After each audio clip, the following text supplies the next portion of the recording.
عنوان ہے خود کلامی۔ سعد آفتاب بھائی کا ایک خوبصورت کلام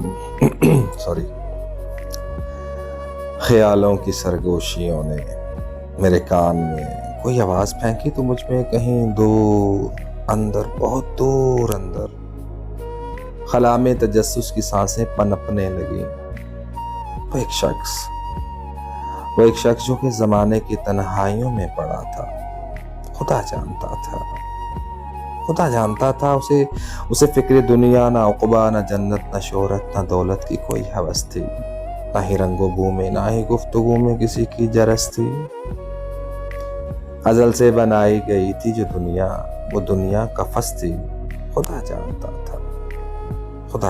تھا ہمارے زماں و مکاں کو، کہ جن کی ہواؤں کی گردش میں سارے وجود و عدم کا فسانہ بنایا گیا۔ میں جب اس وجود یقینی میں اترا تو مجھ میں یا میرے تخیل میں ایک شخص پہلے سے موجود تھا۔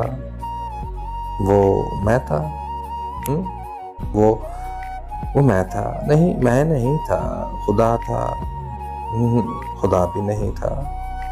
پھر وہ کوئی تیسرا تھا جو میرے تخیل کی گہرائیوں میں لباس تخیل کا احساس تھا۔ وہ میرے جسم سے بھی میرے پاس تھا۔ کون آواز دے؟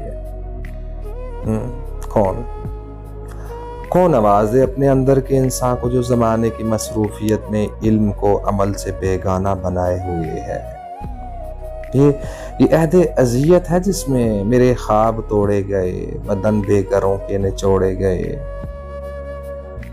تخیل میں لفظوں کے سر بھی تو پھوڑے گئے ہیں۔ کون آواز دے؟ کون آواز دے وسعت قلب کی ان دھڑکتی ہوئی دھڑکنوں کو، جہاں پر کبھی آدمی کا بدن جاگتا تھا، جہاں خوابگاہوں کو معلوم تھا کہ زمین پر وہ پرچھائی ہیں جنہیں زندگی میں ستایا، بدن کو بدن سے لڑایا گیا تھا، سفر جستجو کا نبھایا گیا تھا،